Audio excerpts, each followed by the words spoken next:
Assalamualaikum warahmatullahi wabarakatuh. Perkenalkan, nama saya Bernia Merani dari kelas MNJ 21 Gabungan dengan NPM 21411061. Di video kali ini saya akan membahas tentang pelaporan berkelanjutan atau Sustainability Reporting dengan dosen pengampu Miss Wulan Reski Amalia, SAK, MAK. Oke, di slide pertama saya akan membahas tentang pelapor berkelanjutan. Pelapor berkelanjutan adalah suatu proses penyampaian informasi tentang dampak sosial, lingkungan, dan ekonomi dari kegiatan suatu organisasi kepada berbagai pemangku kepentingan. Pelapor berkelanjutan bertujuan untuk meningkatkan transparansi, akuntabilitas, dan pengelolaan risiko terkait isu-isu berkelanjutan yang memengaruhi bisnis dan masyarakat. Selanjutnya ada tujuan. Tujuan dari pelaporan keberlanjutan yaitu untuk menginformasikan kinerja perusahaan dalam segi ekonomi, sosial, dan lingkungan, serta sebagai bukti bentuk pertanggungjawaban perusahaan terhadap stakeholder. Selain itu, Sustainability Report membantu perusahaan untuk mentaati peraturan dan tuntutan para stakeholder. Oke, di slide ini ada manfaat. Manfaat terbagi menjadi dua pihak, yaitu ada manfaat internal dan eksternal. Manfaat bagi pihak internal yaitu yang pertama ada pemahaman lebih baik tentang kinerja berkelanjutan yang isinya melalui pelaporan berkelanjutan. Pihak internal seperti manajemen eksekutif, departemen keberlanjutan, dan staf operasional.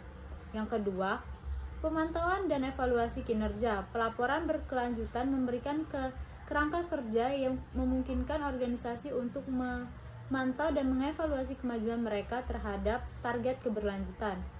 Yang ketiga, daftar untuk pengambilan keputusan yang isinya informasi yang disajikan dalam laporan berkelanjutan dapat digunakan oleh manajemen untuk pengambilan keputusan yang lebih baik.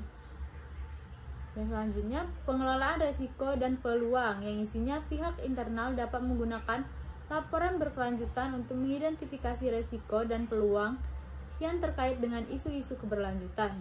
Sedangkan manfaat bagi pihak eksternal ada informasi transparan yang isinya pihak eksternal seperti pemangku kepentingan, investor, pelanggan, dan masyarakat umum mendapatkan informasi yang lebih baik tentang dampak sosial. Yang kedua, kepercayaan dan reputasi yang isinya pelaporan berkelanjutan membantu membangun kepercayaan dengan pemangku kepentingan eksternal. Dan yang ketiga, keputusan investasi yang isinya investor yang peduli dengan faktor ESG menggunakan laporan keberlanjutan sebagai dasar untuk keputusan investasi.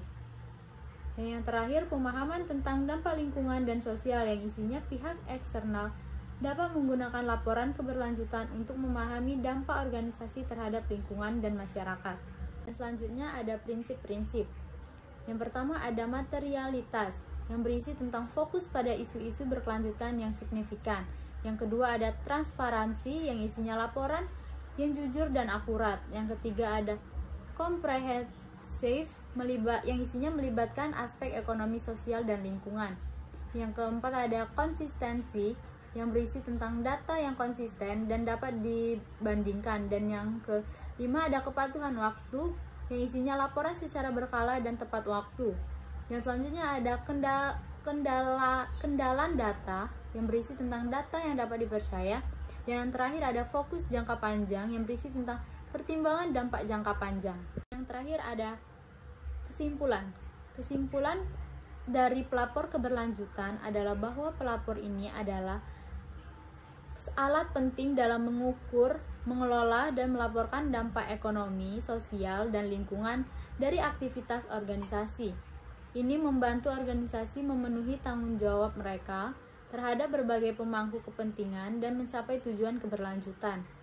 Pelaporan keberlanjutan juga membantu menciptakan transparansi, membangun reputasi, mengelola resiko, dan mendukung pemangku kepentingan dalam membuat keputusan yang lebih baik, yang lebih berkelanjutan. Dengan mengikuti prinsip-prinsip pelaporan berkelanjutan, organisasi dapat meningkatkan integritas dan kredibilitas mereka dalam mempromosikan praktik-praktik keberlanjutan. Mungkin itu saja yang bisa saya sampaikan di video kali ini. Saya akhiri, wabillahi taufiq walhidayah. Wassalamualaikum warahmatullahi wabarakatuh.